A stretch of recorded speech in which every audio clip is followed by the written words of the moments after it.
Good morning. Before I get started, please like and subscribe. Please share my channel. Please comment whether you agree with me or not.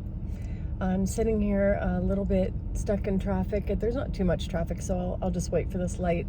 But we are having a glove drive at work. We started a glove drive, and I didn't want to videotape this man because I'm not going to videotape the charity. However, I do want the folks in my office to know how very much I appreciate the gloves that you're donating. He's putting them on right now, and I'm tearing up just a little bit because I saw that he had a pair of gloves on, but I stopped anyway and decided to, just to ask and see if he had enough gloves.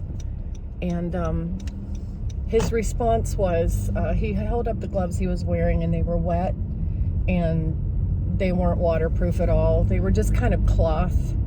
And he said, "Thank you so much. These gloves are horrible."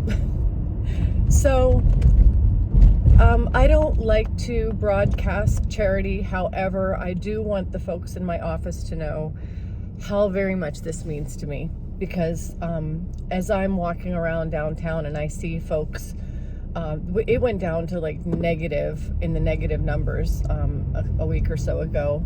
We had a real cold spell, and there were people downtown. When I was out taking photos, I was running into people who had no gloves, and their hands were literally purple. And so I just want to thank everyone in my office who is contributing, everyone who's donating gloves to this drive. They are helping. They're really helping human beings, and I wanted to thank you so much for that. So today I wanted to talk about yesterday a little bit, and what took place yesterday and how the day went. I know when I post videos and I talk about when things go wrong, I think my video is getting completely whitewashed out by the sun here, but it doesn't matter. I don't edit my videos, so it is whatever. But yesterday I noticed when I posted my video, when I left the parking garage, life just felt surreal because so many things have been happening that are negative right now. And I noticed in my video, I was talking a mile a minute. I was like yapping really, really fast. And one thing that I observed about me and how I respond to stressful things or how I respond to negative things is I noticed that when I wasn't nervous, I was just sad, and it was a sad day. It was a somber day, and you would think that I would have been talking a bit more slowly. Okay. You would think that I would have been talking a bit more slowly, but instead I was talking really, really fast, mile a minute. And I realized that yes, whenever something is, when I'm having a good day, I'm calm. Like stopping between sentences a little bit, taking a breath. But when things get rough,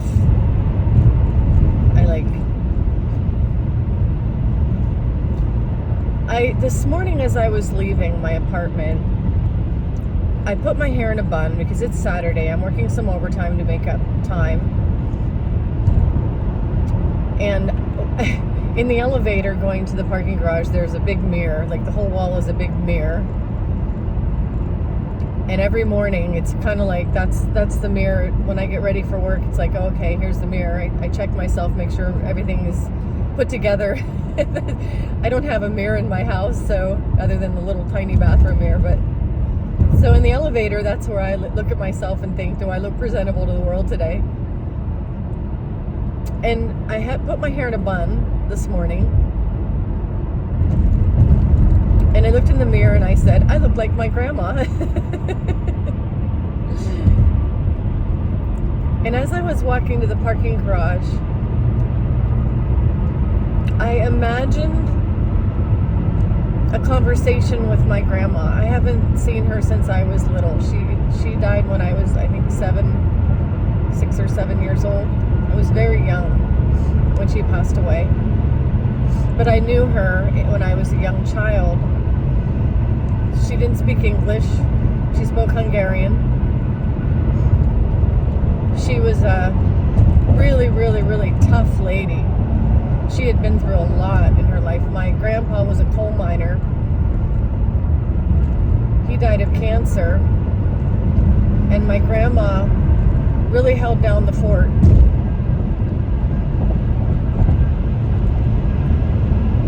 She held down the fort in their whole entire marriage, in their life.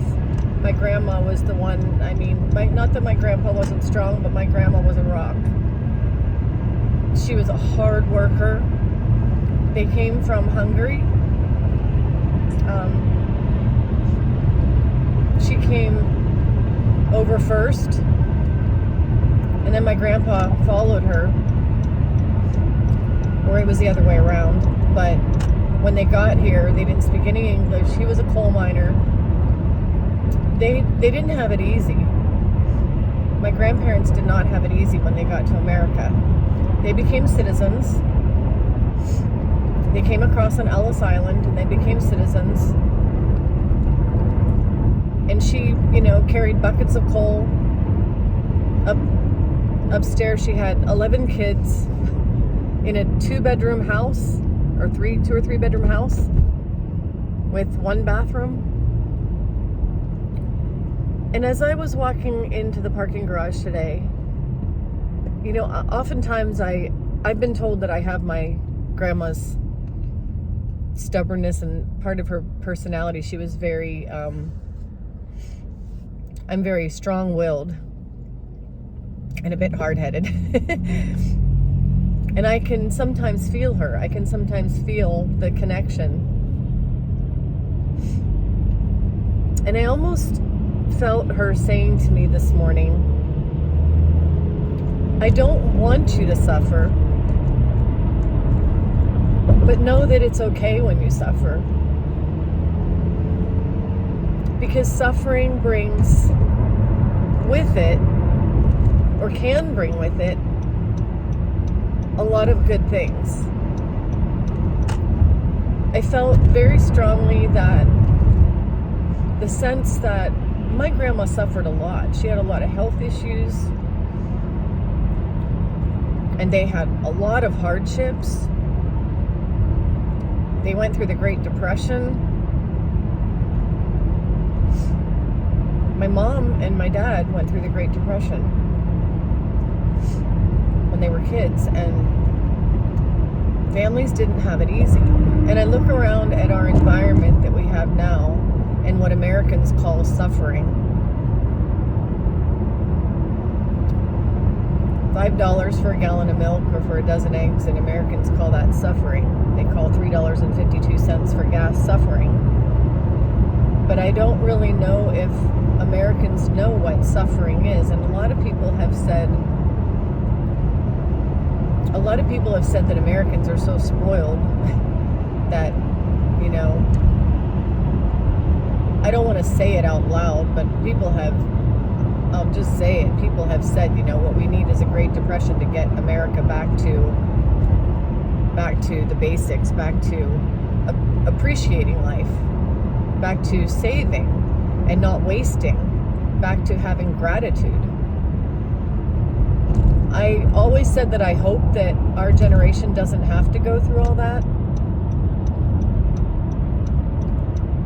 But in this political environment, people keep saying, tariffs are coming and prices might go up. People are talking about a crash. People are talking about, nobody can afford housing. There are things going on right now that are hardships that in my generation, I think we haven't yet seen. And especially in my son's generation. He's in his 30s. My kids are in their 30s, and they haven't seen any suffering in their generation. But my sense was that my grandma having been through so many things like that, was basically saying to me, it's okay. Suffering will bring about positive change. Suffering will bring about things that would not have been brought about otherwise. And that doesn't just go for economic suffering, that goes for personal suffering as well. I was talking a bit the other day about when bad things happen, it's an opportunity to change.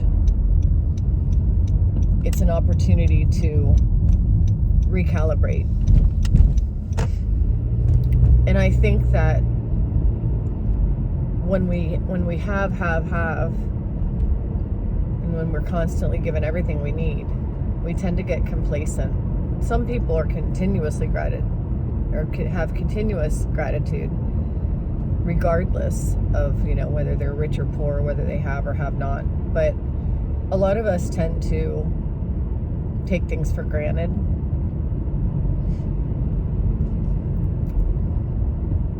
So life comes with the good and the bad. And I did want to touch a bit on yesterday, because I know I was feeling pretty down. Yesterday was a surreal day.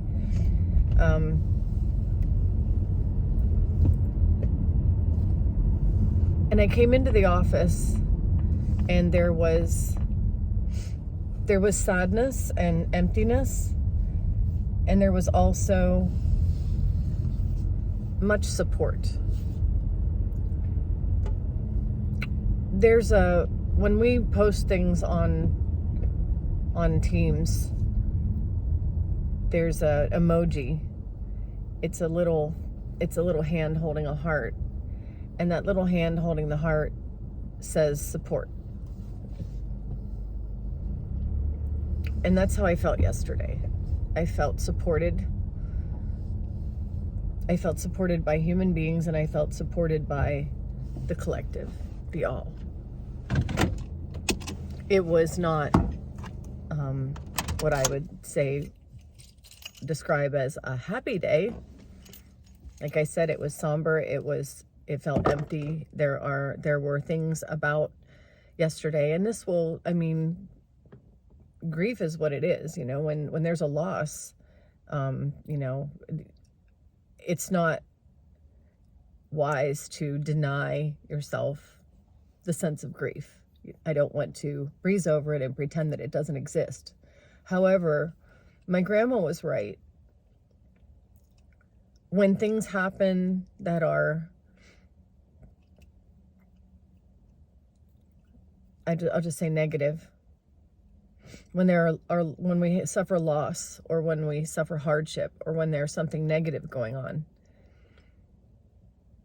it's an opportunity for change. I used to think that I had to know what was coming. I used to think I had to know what was about to happen. And I realized the older I get, the less I need to know. All I need to know is that the support is there. That's it.